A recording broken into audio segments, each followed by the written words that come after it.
Halo semua, kembali lagi bersama gua di channel Rizky Agasuma. Untuk lu yang bagi pemula yang pengen masuk Bitcoin, ini adalah video yang tepat. Karena di sini gue bakal ngejelasin bagaimana sih cara masuk ke Bitcoin. Tapi sebelum itu, kalian harus tahu dulu ya tentang cryptocurrency. Dimana ini adalah aset digital yang desentralisasi ya. Jadi bukan sentralisasi. Kalau kalian yang belum tahu desentralisasi itu apa, jadi simpelnya kayak gini. Kalau misalnya kalian mau transaksi di bank, otomatis kalian harus memakai pihak ketiga, yaitu banknya. Nah, kalau misalnya di kripto, kalian itu transaksinya peer-to-peer atau cuma ada dua pihak saja. Dimana misalnya gua mau transaksi ke A, itu gua langsung sama si A. Tapi kalau misalnya gue pakai bank sentral yang sentralisasi, gue mau transaksi ke A, otomatis ke bank sentral dulu baru ke A. Ya, di sini contoh simpelnya kayak gitu. Gue anggap kalian harusnya udah pada ngerti. Terus kenapa sih Bitcoin bukan altcoin? Ya, ini simpel banget ya, karena Bitcoin itu adalah aset pertama dan supply-nya juga terbatas di dunia. Cuman ada 21 juta Bitcoin di dunia ini. Jadi kelangkaannya jelas, terus sistemnya juga jelas. Bagi kalian yang mungkin belum baca white papernya, gue sarankan buat baca dulu lah sebelum kalian terjun langsung ke investasi Bitcoin. Dimana tujuan utama Bitcoin itu menjadi uang digital yang peer-to-peer atau desentralisasi yang tadi gue sebutkan. Dan mungkin alasan lain kenapa harus Bitcoin bukan altcoin itu, Bitcoin sekarang udah banyak banget yang ngeholdnya. Bahkan institusi besar dan negara juga udah pada investasi ke Bitcoin itu sendiri. Dan ini menjadikan Bitcoin itu sangat-sangat menarik, apalagi kita yang mau investasi ke Bitcoin ini. Dan sebelum kita lanjut lebih dalam soal investasi di kripto ini, gue pengen disclaimer dulu ya, bahwa gue bukan financial advice, dimana kita di channel ini belajar bersama. Kalau misalnya gue ada kekurangan atau gue ada kesalahan, kalian bebas kritik gue di kolom komentar.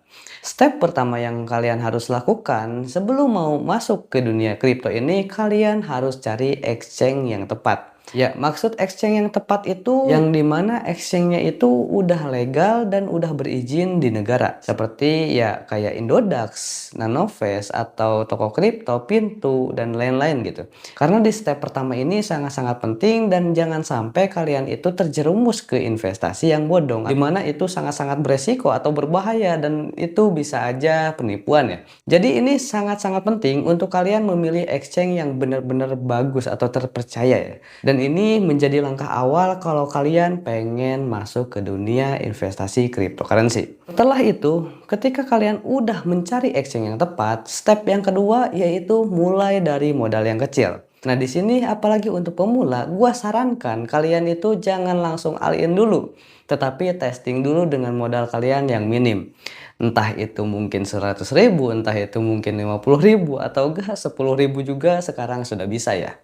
Jadi untuk kalian nggak ada alasan, gua gak punya uang untuk investasi. Karena di zaman sekarang bahkan 10.000 pun kalian udah bisa untuk investasi. Dan kenapa sih untuk pemula itu harus memakai modal kecil dulu? Jangan langsung asal pakai modal gede ya. Karena di sini juga kita akan belajar bagaimana marketnya gitu. Atau bagaimana itu siklusnya. Disinilah kita belajar pelan-pelan dengan modal kita.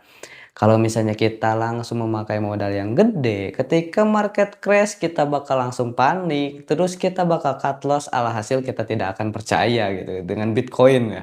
Untuk kalian yang pemula, gua sarankan kalian itu harus pakai modal yang kecil dulu sebelum kalian pakai modal yang gede ya. Oke, step ketiga yaitu memakai strategi DCA atau dollar cost averaging. Dan ini sangat-sangat penting yang dimana ini tuh strategi yang seperti kita nabung biasa gitu. Misalnya kita sudah menentukan bahwasannya kita akan investasi di Bitcoin ini setiap 1 minggu 50.000. Nah, DCA ini kita harus konsisten. Dimana minggu berikutnya juga kita harus nabung lagi 50.000. Dan itu tidak peduli ya harganya itu mau naik atau mau turun. Dan positifnya juga strategi ini sangat-sangat ramah pemula ya. Bagi kalian yang pengen terjun ke investasi dan tidak tahu itu analisa teknikal, tidak tahu itu analisa fundamental, gue sarankan langsung ke Bitcoin aja tanpa analisa yang kayak gitu. Ya, gue jamin kalian bakal untung di masa depan ya. Oke, kita akan lanjut ke prediksi harga Bitcoin di masa depan. Dan inilah mungkin proyeksi gue pribadi di mana berapa sih harga Bitcoin yang akan ada di masa depan ya. Dan sekarang kan ngomong-ngomong Bitcoin itu ada di harga 1 miliar lebih. Dan mungkin proyeksi gua di 2026 ini Bitcoin mungkin bakal akan terus mengalami yang namanya koreksi. Dimana di sini juga kan kita sudah memasuki fase bear market dan mungkin ini sangat-sangat bagus untuk kita mulai nyicil Bitcoin dari sekarang. Karena mungkin harganya yang akan turun itu kita bakal lebih mempunyai banyak Bitcoin atau kita bakal lebih banyak serok Bitcoin gitu di tahun ini. Untuk tahun selanjutnya di 2027 Bitcoin mungkin bakal mengalami yang namanya kenaikan dan tidak menutup kemungkinan di 2027 juga itu nggak akan gede ya. Ya mungkin ke 2 miliar lagi. Ya mungkin prediksi gua di 2027 ini di angka 1 miliar sampai 2 miliar. Nah, untuk tahun ke depan atau tahun di 2028 Bitcoin ini akan mengalami lagi Bitcoin halving, di mana para penambang itu dipotong setengah jatahnya karena Bitcoin halving ini.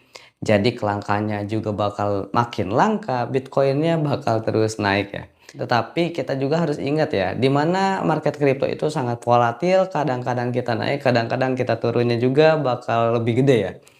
Jadi untuk kalian yang pengen masuk ke dunia kripto, kalian harus memakai uang dingin dan kalian juga harus tahu bahwa market kripto itu bukan ajang untuk cepat kaya ya. Karena investasi itu bukan ajang untuk kaya, tetapi bagaimana cara uang kita tertahan dari inflasi. Mungkin video gua segitu aja dan jangan lupa untuk like, komen, dan subscribe juga channel gua untuk gua berkembang ya ke depannya. Untuk kalian yang mungkin serasa di sini ada yang kurang, kalian bisa langsung tulis aja di kolom komentar dan jangan sungkan juga untuk kalian yang pengen bertanya di kolom komentar. Gua Rizky Agacuma dan see you the next video.